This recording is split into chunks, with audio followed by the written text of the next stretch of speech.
Praise the lord. హల్లెలూయా. దేవునికి స్తోత్రము కలుగును గాక. ప్రార్థన చేసుకుందాం.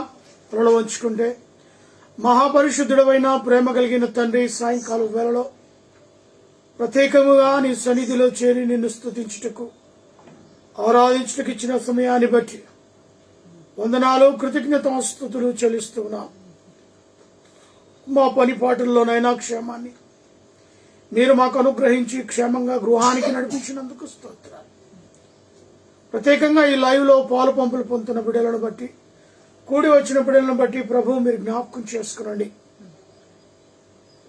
ఈ యొక్క కూడిక మాలో ఏకాగ్రతను దయచేయండి. వినగల చెవులు, గ్రహించగల మనసు, స్తుతించగల పెదవులు దయచేయండి. మాట్లాడేది నేను కాదు, నాలో నీ ఆత్మ నుంచి మాట్లాడుటకు సహాయాన్ని అనుగ్రహించమని ప్రార్థిస్తున్నాను. ప్రత్యేకంగా మా ప్రభా వాతావరణాన్ని స్వాధీనంలో ఉంచుకొని తుఫానును ప్రభు అణచివేసి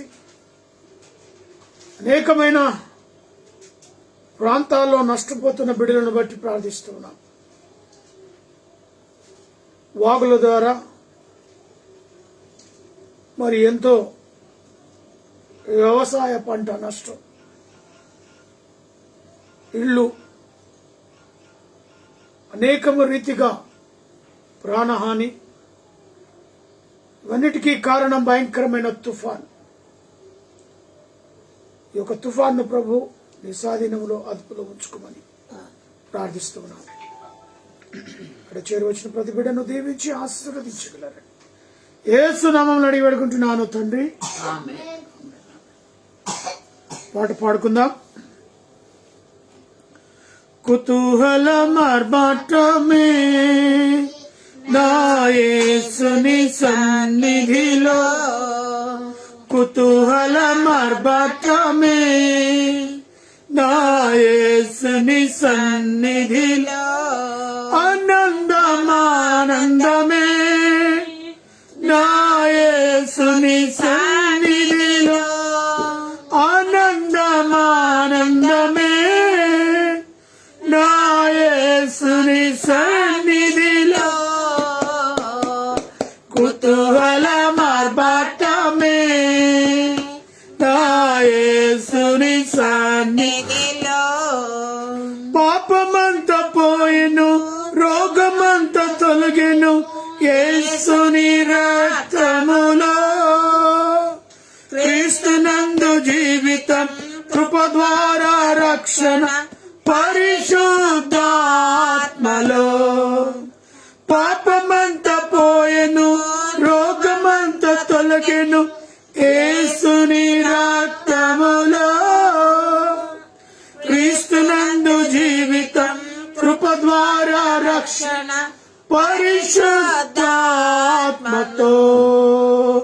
కుతూహల మార్బాటమే నా యేసుని సన్నిధిలో, కుతూహల మార్బాటమే నా యేసుని సన్నిధిలో.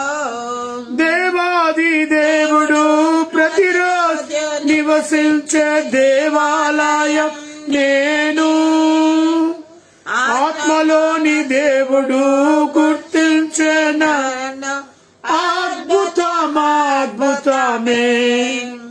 దేవాది దేవుడు ప్రతిరోజు నివసించే దేవాలయం నేను, ఆత్మలోని దేవుడు గుర్తించే నన్ను అద్భుతమే.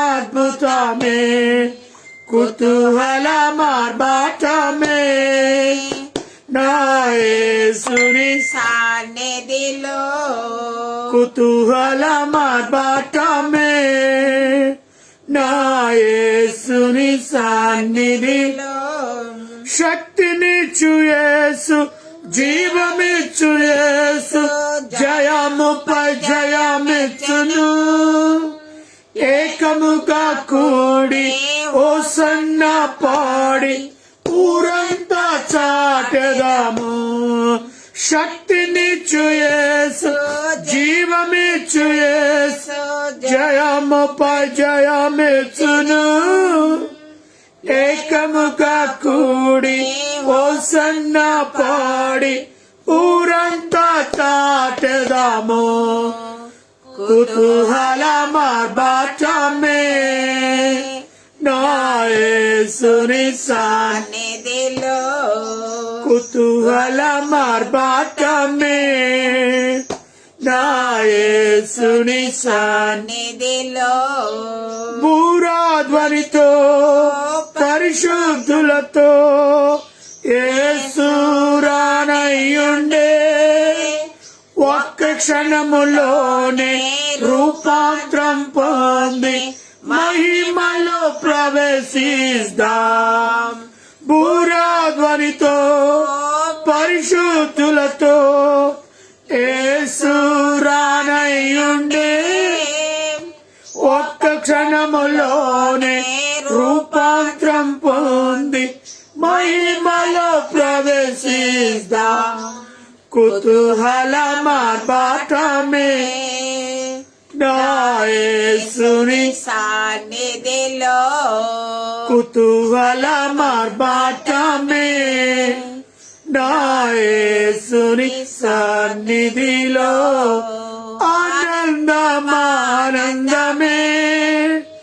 నా యేసుని సన్నిధిలో. ఆనందమానందమే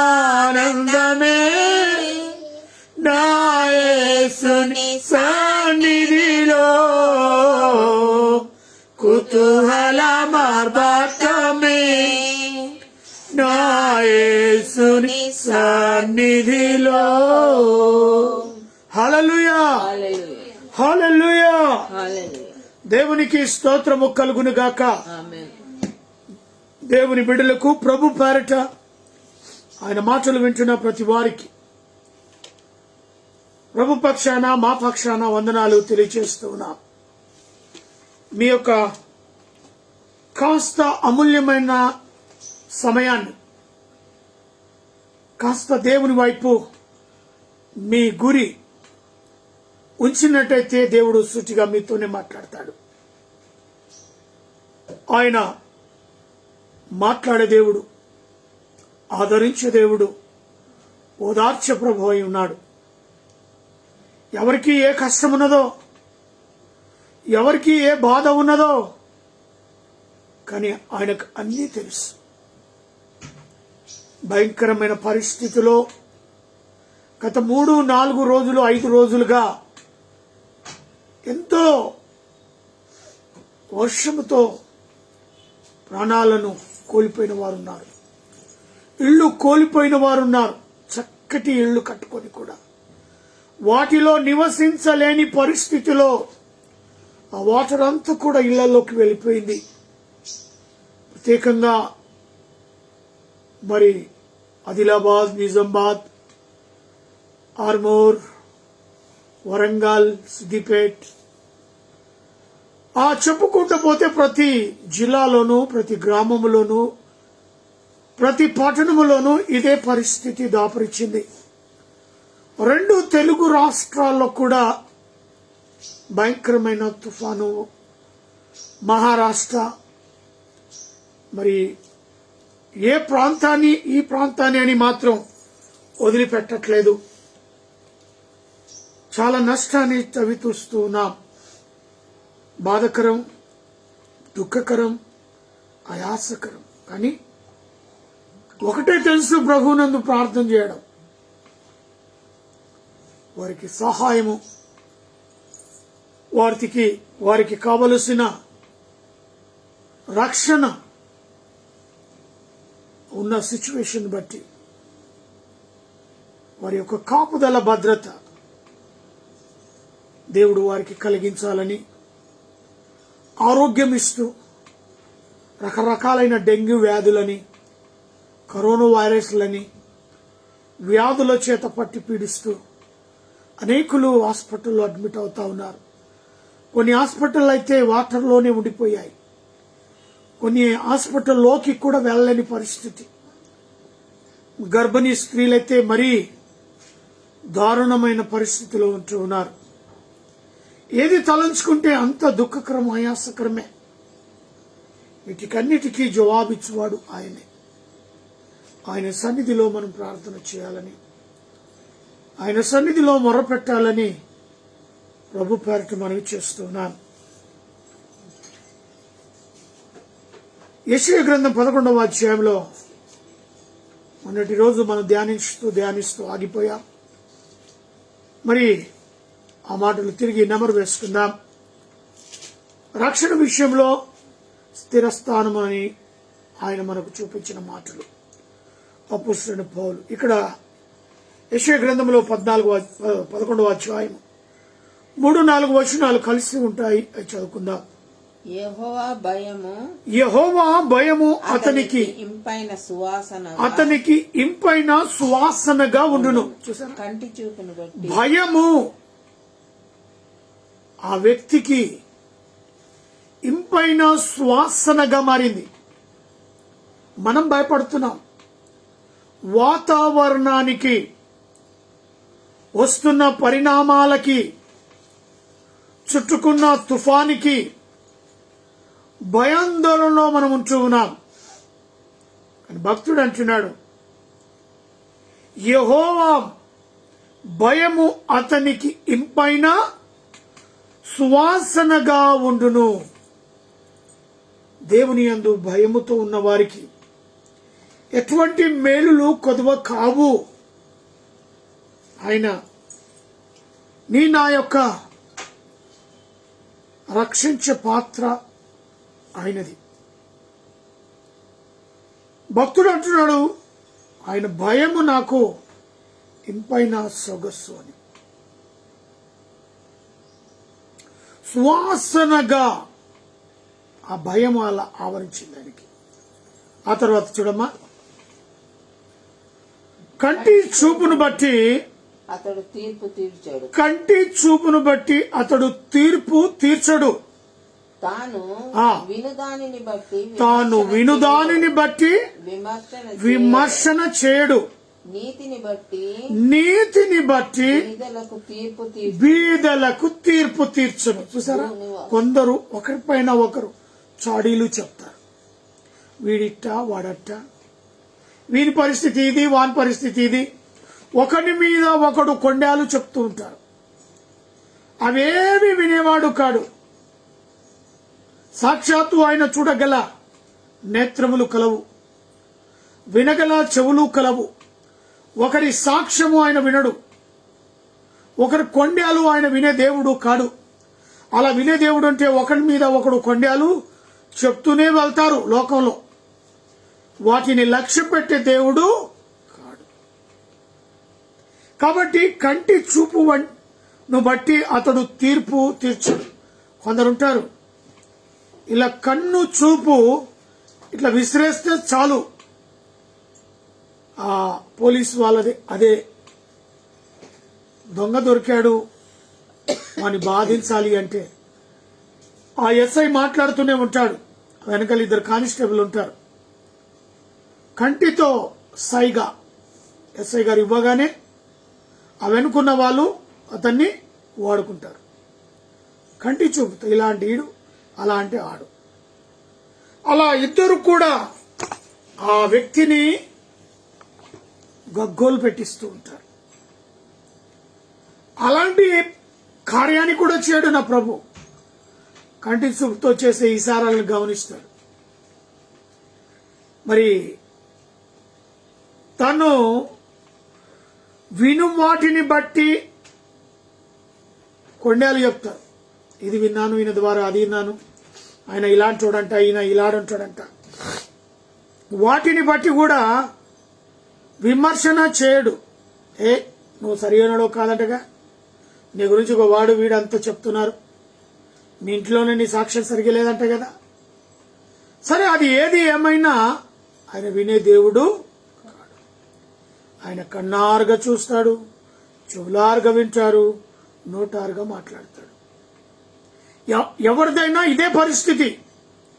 అంతే తప్ప యేసు ప్రభు నా మాట వింటాడు, నా వైపు ఉన్నాడు, నేను చెప్తేనే ఆయన అన్ని చేస్తాడు, నా సైగలే ఆయనకు నడుస్తూ ఉంటాయి అని చెప్పుకునే వారు కూడా లేకపోలేరు.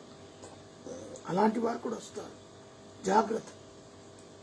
అలాంటి వారిని కాచుకొని కూర్చుకొని ఉండాలి మీరు. ఆయన ఒకరి దయాదాక్షాల వల్ల ఉండడు. ఆయన అనుకున్నదే తీర్పిస్తాడు. ఆయన జరగజేసేదే కార్యం చేస్తాడు. ఎవడు మాట వినే దేవుడు కాదు, ఒకరు ఓదార్స్తే ఓదార్చే దేవుడు కాదు. ఆయన తలంచినదే నీ పట్ల చేస్తాడు. ఆయన తలంచుకుంటే నువ్వు ఏ స్థాయి కన్నా ఎదిగిపోతావు. ఆయన తలంచుకుంటే ఆ స్థాయిలో ఉన్నవారు, విర్రవీగిన వారు తల క్రిందులు కూడా మారిపోతారు. ఆయన ఏదైనా చేయగలుగుతాడు. ఎందుకు ఈ మాట ఇంత గట్టిగా చెప్పగలుగుతున్నానంటే, మా కళ్ళ ముందు మేము అనేకులను చూసాం. విర్రవీగిన వాళ్ళు నా అని కాలరెగరగొట్టుకొని, నాది నా సంపదనా, చివరికి ఏమైపోయారు వాళ్ళు? ఒకసారి ఒక ఇంట్లో ఏడుగురు 8 మంది పనివారు, 4 కారు డ్రైవర్లు, 4 కార్లు. బా, ఏం స్టేజ్కి ఎదిగిపోయాడే. ఎంత ఎదుగుతావో అంత ఒదిగి ఉండటమే లక్షణం. కానీ విర్ర వీగావా, దేవుడు చూసుకుంటాడు.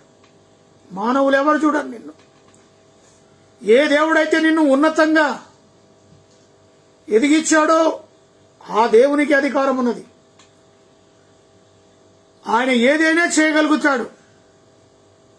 నాది అని విర్రవీగే వాళ్ళు సరే కూర్చొని ఆలోచన చేయండి.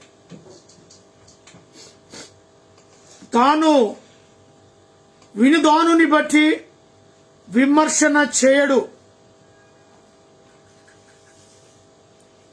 అది ఏది న్యాయమో, ఏది ధర్మమో, ఏది చేయాలో, ఏది చేయకూడదో 3వ లైన్లో అంటాడు. నీతిని బట్టి బీదలకు తీర్పు తీర్చు. ఇది అసలైన సిసలైన జవాబు. నువ్వు నీతిగా యథార్థంగా నువ్వు బ్రతకాలి. ధనధాన్యాలు కలిగి, పేరు ప్రఖ్యాతాలు కలిగి విర్రవీగుతున్నావా? నా దేవుడు పట్టించుకో. నీకు ప్రార్థన రాదు, దైవజనులకు డబ్బు పంపించి ప్రార్థన చేయని కోరుతున్నావా? అన్నీ తెలుసు ఆయనకి.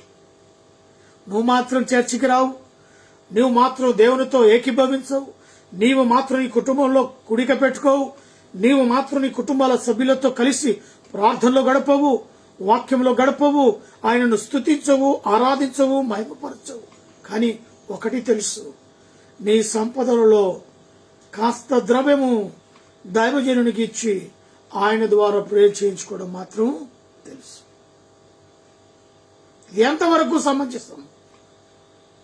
ఈ కార్యక్రమము దేవుడు చూడలేడా? నువ్వు చేసే స్టైల్, నువ్వు ఆయన చేసిన బొమ్మవి, నిరూపించిన నిర్మాతకు అన్ని తెలుసు. ఆయనకు తెలియదని ఏదో చేయబోతా ఉంటారు. సమస్తం తెలుసండి. నువ్వు నీతిగా ఉన్నావా, యథార్థంగా ఉన్నావా, నువ్వు కలిగిన దానిని బట్టి ఎలా నీ అతిశయిస్తూ ఉన్నావు, నీ అతిశయం ఏమిటో, నీ విర్రవీగటానికి గల కారణం ఏమిటో సమస్తం చూస్తున్నాడు ఆయన. ఒక్క దెబ్బ సరిపోదా? ఒక్క దెబ్బ. పాపం ఎంతో మంది తల్లిదండ్రులను కాదని ప్రేమ వివాహాలు చేసుకుంటారు.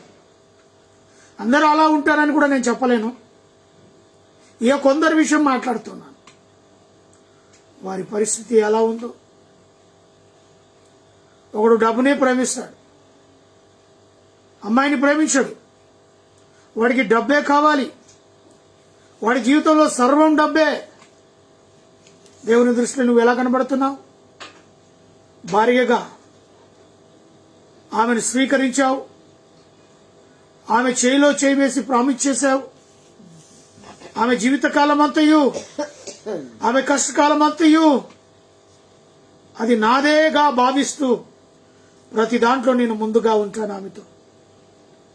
ఎన్ని ప్రామిస్ చేసి ఇదేంటి హఠాత్తుగా డబ్బు విషయంలో పరిగెడుతున్నావు, తే తే తే అంటున్నావు. తెచ్చిన దాంతో నీ జీవితం అంతా సరిపోతుందా? ఎలాగో నువ్వు కష్టపడక తప్పదు. ఆ తెచ్చేది ఆ అరక కొరక ఎంతకాలం వస్తుంది? నువ్వు ఆమెకు ప్రామిస్ చేసావు, నా జీవిత కాలం అంతయు నేను నిన్ను విడవను ఎడబాయను. ఎన్ని కష్టం వచ్చినా, నష్టం వచ్చినా, అనారోగ్యం వచ్చినా, ఆర్థిక ఇబ్బందులు వచ్చినా నిన్ను నేను విడవను. ఏమైపోయింది? డబ్బు మోహంతో, కట్న కానుకలతో, సరిపడలేదు, ఇవ్వలేదు, నాకు అది లేదు, ఇది లేదు, ఇది రావాలి, అది రావాలి అనగదొక్కుతున్నావా భార్యను? నీతిగా దైవ సన్నిధిలో దేవుని యొక్క దైవ దాసుల ద్వారా, అభిషేకించబడిన దాసుల ద్వారా నువ్వు మాటిచ్చి వివాహము చేసుకున్న నీ భార్య పట్ల నీ ప్రవర్తన ఎలా ఉంది? నీతిగా ఉందా? నీ బిడ్డల పట్ల నీ ప్రవర్తన ఎలా ఉంది? నీతిగా ఉందా? ఆయన నీతిమంతుడిగా జీవించమంటాడు. తాగుబోతుగా కాదు, తిరుగుబోతుగా కాదు, వ్యభిచారిగా కాదు. అర్థమవుతుందా? ఇవన్నీ పట్టించుకోడు ఆయన, అవన్నీ చూడడు. ఒకడు చెప్పేది వినడు. ఆయన చూస్తాడు, ఆయనే పలకరిస్తాడు, ఆయన నీకు అద్భుతం చేస్తాడు. అర్థమవుతుందా? ఏ మధ్యవర్తి అక్కర్లేదు ఆయనకి. ఏ మధ్యవర్తి నీ గురించి ఆయనను అడగాల్సిన పని లేదు.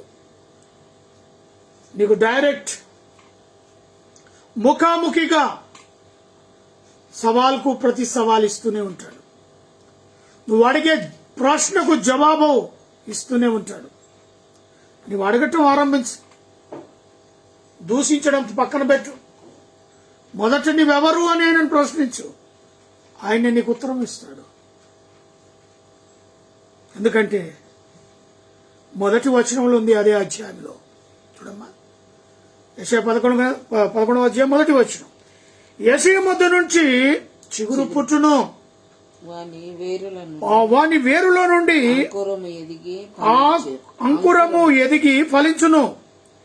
యెహోవా ఆత్మ జ్ఞాన వివేకములకు ఆధారముగు ఆత్మ, ఆలోచన బలములకు ఆధారము ఆత్మ, తెలివిని యెహోవా ఎడల భయభక్తులను పుట్టించును. అతని మీద నిలుచును. ఇది కావాలి, కోరేది కూడా ఆయన ఇదే. ఇష్టానుసారంగా బూతులు తిడుతూ, నోటికి యాపడొస్తే ఆయనకి అడ్డుగా ఇష్టానుసారంగా ఇది కాదు. చూడండి ఆడెంత చక్కగా. 2వ వచనం, యెహోవా ఆత్మ జ్ఞాన వివేకములకు ఆధారమగు ఆత్మ. జ్ఞానమునకు వివేకమునకు ఆధారమగు ఆత్మ. ఈ ఆత్మ లేకపోతే నీతో జ్ఞానము లేదు, వివేకము లేదు. అంటే అత్తమామలకు మర్యాద ఇవ్వవు, తల్లిదండ్రులకు మర్యాద ఇవ్వవు. ఎందుకంటే అది జ్ఞానము లేదు, ఆ వివేకం లేదు నీలో, ఆ భయముతో కూడిన భక్తి లేదు. మ్యారేజ్ మాత్రం చేసుకున్నాం, క్రైస్తవ వివాహము. యేసు ప్రభు యొక్క లక్షణాలు ఒకటి లేవు.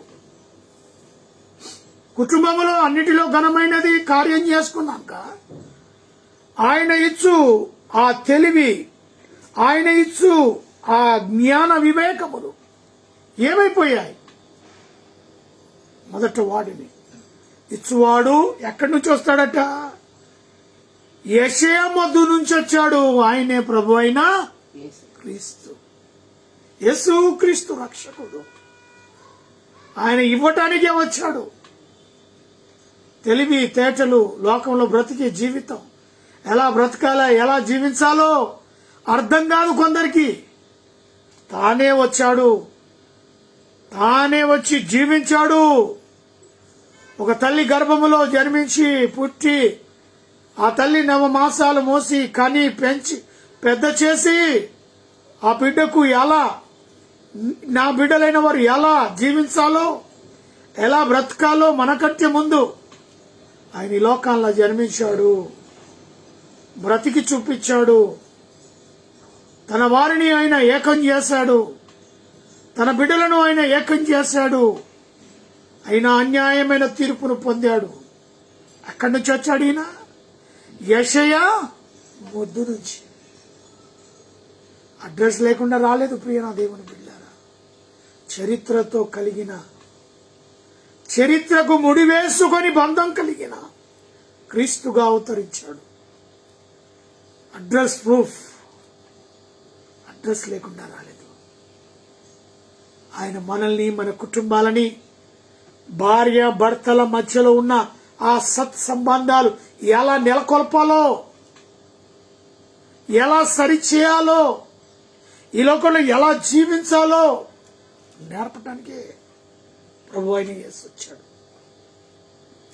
అందుకే ఆ 2వ వచనంలో అంటుండు, యెహోవా ఆత్మ జ్ఞాన వివేకములకు ఆధారమగు ఆత్మ ఆలోచన బలమునకు ఆధారమగు ఆత్మై ఉన్నది. ఆధారం. దేని మీద ఆధారం? ఈరోజు నీ అత్తమామ కట్నం ఇస్తున్నారా, అది ఇవ్వలేదని ఆధారపడుతున్నావా? నీ అత్తమామ ఇల్లు ఇస్తున్నానని చెప్పి ఇల్లు ఇవ్వలేక ఆధారపడుతున్నావా? దేని మీద? ఎవరు ఏది ఇయ్యకపోయినా జీవము కలిగిన దేవుడు నిన్ను జీవింపజేస్తాడు. నీ ఫ్యామిలీని ముందుకు తీసుకొని వెళ్తాడు. దేవుని ద్వారా ప్రమాణము చేయబడి ఏకమైన మీరు దేవుడు హఠాత్తుగా మిమ్మల్ని వదిలిపెట్టాడు. అర్థమవుతుందా? మీలో ఉండాల్సిందేంటి? భయము, జ్ఞానము, వివేకం. అది దేవుని యందు ఉండాలి. అందుకే భక్తుడు 3వ వచనంలో అంటాడు, యెహోవా భయము అతనికి ఇకపై సువాసనగా, ఇంపైన సువాసనగా ఉండును. ఆ భయం కావాలి. ఎవరి మధ్యలో? భార్య మధ్యలో, పిల్లల మధ్యలో, కుటుంబం మధ్యలో. ఈ భయం అయితేనే నువ్వు నిలబడగలుగుతావు. భయము లేకపోతే నీకే తెలియదు ఏమైపోతావు. అందుకే నీతిని బట్టి బీదలకు తీర్పు తీర్చును, భూనివాసులలో దీనులైన వారికి యథార్థంగా విమర్శన చేయును. తన వాగ్దానము చేత లోకమును కొట్టును, తన పెదవుల ఊపిరి చేత దుష్టులను చంపును. ఈ కార్యాలు అలాగనే చేస్తే చివరికి ఏమైపోతావు? నా దేవుని చేతిలో హత్యగా పడతావు, చంపబడతావు, లోకం విడిచిపెట్టేవాడిగా అయిపోతావు. అర్థమవుతుందా? యథార్థత కలిగి జీవించాలి. నీతిగా. ఎప్పుడైతే నువ్వు నీతిగా జీవిస్తావో ఆయన తీర్పులోని ఉంటావు. 49వ అధ్యాయము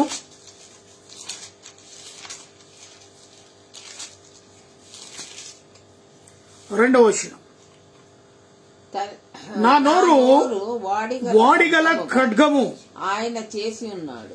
నా నోరు వాడిగల ఖడ్గము ఆయన చేసి ఉన్నాడు. తన చేతి నీడలో నన్ను దాచి ఉన్నాడు. తన చేతి నీడలో నన్ను దాచి ఉన్నాడు. నన్ను మెరుగుపెట్టిన అంబుగా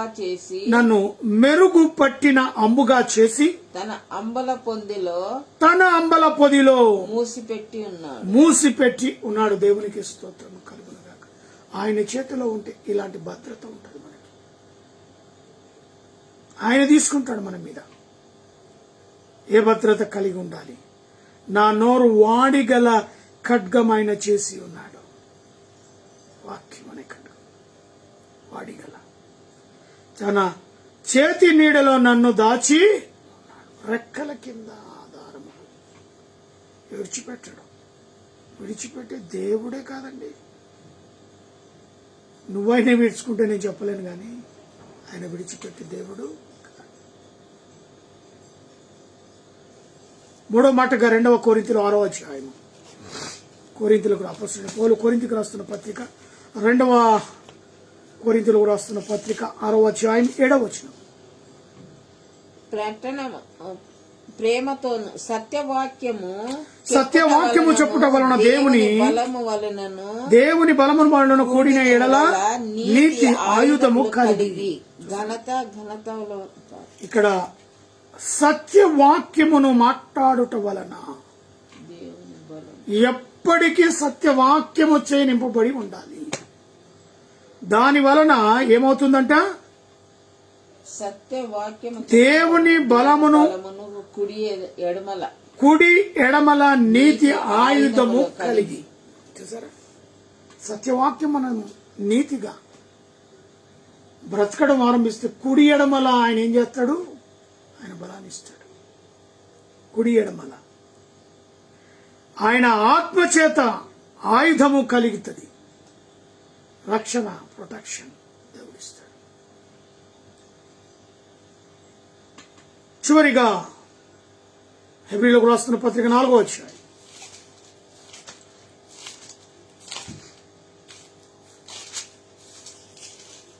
12వ వచనం. ఎందుకనగా దేవుని వాక్యము సజీవమై బలమైనదిగా బలమగలదై రెండంచుల గల ఖడ్గము అంటేను వాడిగా ఉండి ప్రాణ ఆత్మలను కీళ్లను మూలుగులను విభజించి తమట్టుకు దూరుచు హృదయం యొక్క తలంపులను ఆలోచన శోధించుచున్నది. ఇక్కడ హెబ్రీల్లో చాలా చక్కగా ఆ మాటను చూడగలుగుతాం. ఎందుకనగా దేవుని వాక్యము సజీవము బలము గలదై. అందుకే వాక్యము చేత నింపబడి ఉండాలి. అపవాది ఇటొచ్చినా ఖడ్గమే దూసుకెళ్ళాలి, ఇటొచ్చినా ఖడ్గమే దూసుకెళ్ళాలి. అపవాదికి జవాబిచ్చేది ఖడ్గమే. ఆ ఖడ్గము నీవై ఉంటే నీ దరిదాపులు అపవాది వస్తుందా? రాదు. హ్యాపీగా యథార్థంగా నీతిగా జీవిస్తూ ఖడ్గమైన దేవుడు వాక్యం అనే ఖడ్గాని నీకిచ్చాడు. చక్కగా వాక్యాన్ని ధ్యానిస్తూ అనుదినము ఆయన సన్నిధిలో నువ్వు కనపడుతూ ఆ దేవాతి దేవునికి ఆయన ఎదుట నీతిగా యథార్థంగా నువ్వు అగుపడతావని ప్రభు పేరట మనవి చేస్తూ మరి 11వ అధ్యాయంలోని యెహోవా భయము అతనికి ఇంపైన సువాసనగా ఉండును. దేనికి భయపడడు? ఆయన భయములో సువాసన ఉన్నది, ఇంపైన సువాసన ఉన్నది. అందుకే ఆయనతో సహవాసము కలిగి నువ్వు జీవించినట్లయితే నువ్వు ఎప్పటికీ చెడు మార్గానికి చోటు ఇవ్వవు. అపవాదికి చోటు ఇవ్వక దేవునికి నమ్మకమైన బిడగా నువ్వు కనబడతావని ప్రభు పేరట మనవి చేస్తూ ఈ నా మాటలు నేను ముగిస్తూ ఉన్నాను. ప్రార్థన చేసుకుందామా? తల వంచుకుందాం. మహాపరిశుద్ధుడైన ప్రేమ కలిగిన తండ్రి యేసు ప్రభువా, యేసు దేవానికి వందనాలు. ఎందరో వాక్యం విన్నారు, వారి అందరి హృదయంలో నీరు కట్టి ఫలింపచేయండి. మాట్లాడింది కొంచెమే ప్రభు, వారు అర్థం చేసుకోవాల్సింది నీ ద్వారానే. నీవే వారితో క్షుణ్ణంగా మాట్లాడి అర్థం చేయండి. నీతిగా యథార్థంగా ఒకరు చెప్పే మాట మీరు వినారని, ఒకరు గురించి ఒకరికి వీడిట్లా వాడట ఒకరి మీద ఒకడు చెప్పే నెపాలు మీరు వినారని, నువ్వే యథార్థంగా నీతిగా బ్రతకాలని మీరే వారితో సూటిగా మాట్లాడండి. ఎవరు నీతిగా తీర్పు పొందుతారో వారు రక్షించబడతారు. ఆ విషయాన్ని వారు తెలుసుకున్నటకు సహాయం దయచేయండి. దేశంలో గత 5 రోజులు 6 రోజులుగా ఎడతెగక కురుస్తున్న వర్షాలను బట్టి ఎంతో నష్టపోయాం ప్రభు. ఆర్థికంగా, అనారోగ్యంగా, ప్రాణాలతో, ఆస్తులు, ఇళ్ళు, వాకిళ్ళు సమస్తాన్ని కోల్పోయి నిస్సహాయ స్థితిలో కనబడుతున్న బిడ్డలను కనికరించండి. భయంకరమైన ఈ వాటర్లోనైనా రకరకాలైన వ్యాధులు సంభవిస్తూ ఉన్నాయి. డెంగ్యూ, మలేరియా, కరోనా ఇలాంటి జబ్బులు ప్రభు కంట్రోల్ చేయండి. దేశాన్ని, రాష్ట్రాన్ని, ప్రపంచాన్ని నీ రెక్కల కింద భద్రపరచండి. ఈ చివరిన మొదలుకొని ఆ చివరి వరకు మానవ జాతిని ప్రభువు మీరు రక్షిస్తూ కాపాడుతూ సంరక్షించమని ప్రార్థిస్తున్నాం. దేశంలో ఉంటున్న మా ప్రభువా, దేశ నాయకులు, ప్రపంచ స్థాయిలో ఉన్న నాయకులకందరికీ జ్ఞానాన్ని, తెలివిని దయచేయండి. మా యొక్క భారతదేశంలో ఉన్న ప్రధానిని, రాష్ట్రపతిని, ముఖ్యమంత్రులను, మంత్రులను, ఆయా గవర్నమెంట్లో పనిచేస్తున్న అధికారులను వారు చక్కగా వారి యొక్క కార్యాలను నెరవేర్చుకున్నటకు సహాయం దయచేయండి. ఇలాంటి విపత్కాల సమయంలో ప్రభు గవర్నమెంట్ నుంచి న్యాయంగా అందాల్సిన ప్రతి సహాయము వారు ఇవ్వటానికి, నైనా బిడ్డలు పొందుకోవడానికి సహాయం దయచేయండి. సరిహద్దుల్లో ఉన్న పరిస్థితులు బాగలేకపోయినా దేశాన్ని కాపాడడానికి నైనా నిలబడిన జవానులను బట్టి ప్రార్థిస్తున్నాం. వారిని, వారి కుటుంబ సభ్యులను ప్రభువు దీవించండి, ఆశీర్వదించండి. పోలీసు వారిని, పరిశుద్ధ కార్మికులను, ప్రెస్ వారిని అయాని జ్ఞాపకంలో ఉంచుకోనమని ప్రార్థిస్తున్నాం. బేతేలు క్రీస్తు కుటుంబాన్ని కొరకే ప్రార్థిస్తున్నాం.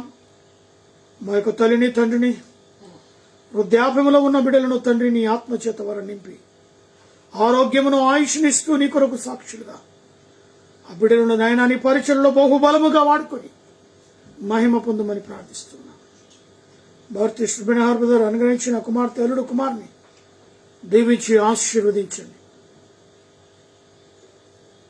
అదే రీతిగా మా ప్రభువా, పురుషోత్తం బ్రదర్ కుటుంబాన్ని, రామకృష్ణ బ్రదర్ కుటుంబాన్ని, నరేందర్ బ్రదర్ కుటుంబాన్ని, నవి బ్రదర్ కుటుంబాన్ని, ప్రసాద్ బ్రదర్ కుటుంబాలను, విశ్వనాథ్ బ్రదర్ కుటుంబాన్ని బట్టి నాయనా నీ సన్నిధిలో ప్రార్థిస్తున్నాను. అదే రీతిగా ప్రకాష్,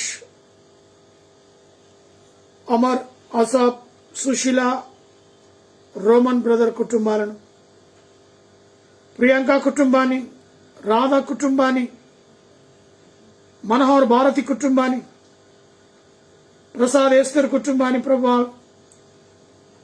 జయపాల్ రెడ్డిని బట్టి, అనిల్ రెడ్డిని బట్టి, అంజుల్ రెడ్డిని బట్టి, ఇంకో జయపాల్ బ్రదర్ బట్టి, రూప్ సాగర్, వెంకటలక్ష్మి, కె ప్రసాద్ బ్రదర్ని బట్టి ప్రార్థిస్తున్నాం. ప్రభు కృప చూపండి. ప్రభాకర్ సార్ యొక్క కూతురు, అల్లుడు, కుమారుడు, కోడలు, మన్మరాన్నను ప్రభుని సన్నిధిలో జ్ఞాపకం చేసుకోమని ప్రార్థిస్తున్నాం. రాజనకొట్టి తన సతీమణి బిడ్డలను దీవించండి, ఆశీర్వదించండి. దైవజనుల వారి సంఘాలను, సంఘ సభ్యులను, వారి కుటుంబాలను ప్రభు వారి బిడ్డలను దీవించి ఆశీర్వదించండి.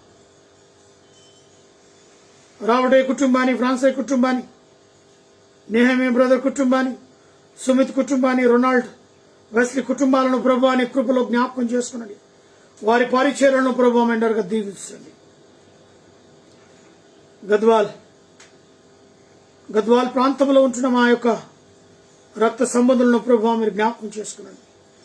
వారి పరిచర్యలను దీవించి ఆశీర్వదించి నీ కృపాని కాపుదల వారిని భద్రపరచండి. మా యొక్క స్నేహితులను, క్లాస్మేట్స్ని బట్టి ప్రార్థిస్తున్నాం. వారి కుటుంబాలను కాచి కాపాడండి. మంగనూరు వంశంలో ఎందరైతే నీ సేవ పరిచయలో ఉన్నారు ప్రభు 30, 60, 100 ప్రతిఫలము దయచేయండి. అన్నలను, వదిలినకు, బావులను, అందించిన కుమారులను, కుమార్తెలను, అల్లులను, కోడళ్లను, మన్మరాలను వారి పరిచయలను ప్రభు దీవించండి, ఆశీర్వదించండి. బామర్దులను, మర్దులను, వదినను బట్టి వారికి అనుగ్రహించిన కుమారులను, కుమార్తెలను, అల్లులను, కోడళ్లను, మన్మరాలను ప్రభు జ్ఞాపకం చేసుకునండి. ప్రత్యేకంగా లక్ష్మణ్ విషయంలో ప్రార్థిస్తున్నాం. అనారోగ్యంలో ఉన్న బిడ్డకు స్వస్థత, విడుదల యేసునామములో కలుగునుగాక. ఏ మెడిసిన్ వేసినప్పటికీ నీ నామములో శరీరంలో చక్కగా పనిచేయుటకు సహాయాన్ని దయచేయండి. నా యొక్క పేరెంట్స్కి ప్రార్థిస్తున్నాం. తన యొక్క తల్లిని, తండ్రిని, తమ్ముని, చెల్లిని, బావను అనుగ్రహించిన బిడ్డలను ప్రభు మీరు దీవించి ఆశీర్వదించి కృపాని కాపుదలు భద్రపరచండి. ప్రత్యేకంగా నాని డూబు కొరకై ప్రార్థిస్తున్నాం. వారి యొక్క శరీర బలహీనతలో ప్రభు వారిలో ఉన్న లోపాలను సరిచేసి మరి యొక్క బహుమతికి వారసులుగా వారిని మీరు నిలబెట్టండి. వారు చేస్తున్న ఉద్యోగాలను ఆయన ఆశీర్వదించండి. చిత్తమెత్తి హైదరాబాద్ ట్రాన్స్ఫర్కు సహాయం తెచ్చాను. చిన్న కుమార్తె సుసన్న సాత్వికను బట్టి ప్రార్థిస్తున్నాను. జ్ఞానమందు వయసునందు నీ అందును మనుషులది అందును కుమార్తె ఎదిగి పెద్దదై రాబోయే రోజుల్లో నీ పరిచయం చేసే బిడ్డను అభిషేకించండి. పాస్టర్ దీవించి ఆరోగ్య బలం శక్తిని దాయిచేసినందుకు వందనాలు. ఇంకా బలమైన ఆరోగ్యం పొందుకొని నీ కొరకు బహు బలంగా సేవలు వడబట్టుకు సహాయం తెచ్చాను. ఏకేటాలో నివసిస్తున్న ప్రతి కుటుంబాన్ని, ప్రతి బిడ్డను, అనారోగ్యంలో ఉన్న వాడిని, ఆర్థిక ఇబ్బందులు ఉన్న వారిని తండ్రి లేవనెత్తండి. వారు చేస్తున్న ఉద్యోగాలు, వ్యాపారాన్ని ఆశీర్వదించండి. ఈ ఏకే టవర్ చుట్టూ నీ జీవితాలకు నైనా కంపగానైనా నీ దూతలను కాపదల్లో ఉంచి భద్రపరచండి. కుషాగుడి రేపులో పనిచేస్తున్న conductors, drivers, mechanics, office staff, security staff, GM గారి కుటుంబం, సీఏ గారి కుటుంబం, ఎంఎఫ్ గారి కుటుంబం, ప్రతి కుటుంబం ఆశీర్వదింపబడునుగా కానీ ప్రార్థిస్తున్నాం. పాలించు వారిని ఇక్కడైనా వారిని జ్ఞాపకం చేసుకునండి. వివాహ దినములను జన్మదినం జరుపుతున్న బిడ్డలను మెండర్గా దీవించండి. Heart problem, liver problem, kidney problem, మోకాళ్ళ నొప్పులు, తరికాల నొప్పులు, బీపీ, షుగర్ లాంటి జబ్బులతో బాధపడుతున్నాం. ఆయా స్వస్థత కంట్రోల్ చేయమని ప్రార్థిస్తున్నాం. వివాహం కొరకు, ఉద్యోగాల కొరకు, గర్భఫలము కొరకు ఎదురు చూస్తున్న బిడ్డలకు నాయన వారి కోరికలు ఫలింపచేయండి. నాలో ఉన్న బీపీ, షుగర్, సమస్తమైన వ్యాధి బాధల నుంచి ప్రభు మీరు నిలబెట్టారు, ఆరోగ్యం ఇచ్చారు, ఆయుష్నిచ్చారు. ఇటు ఉద్యోగంలో, ఇటు సేవలో, ఆన్లైన్ ద్వారా మీరు మమ్మల్ని వాడుకుంటున్నందుకు వందనాలు, కృతజ్ఞత, ఆస్తుతులు చెల్లిస్తూ ఈ రాత్రి కాల ఆశీర్వాదాలు దీవెన మెండుగా దయచేయండి. లైవ్ లో పాల్పంపులు పొందుతున్న ప్రత్యేకంగా పద్మ వారి కుటుంబాన్ని బట్టి కూడా ప్రార్థిస్తున్నాం. ఎందరెందరో ఈ లైవ్ లోనైనా అనుదినము మానక ఫేస్బుక్ ద్వారా, యూట్యూబ్ ద్వారా, వాట్సాప్ ద్వారా మెసేజ్ వింటున్న ప్రతి కుటుంబాన్ని, ప్రతి ఒక్క వ్యక్తిని ప్రభు నీ దీవెనల ద్వారా నింపి తృప్తి పరచగలరని యేసు నామములో అడిగి వేడుకొని ప్రార్థిస్తున్నాను తండ్రి.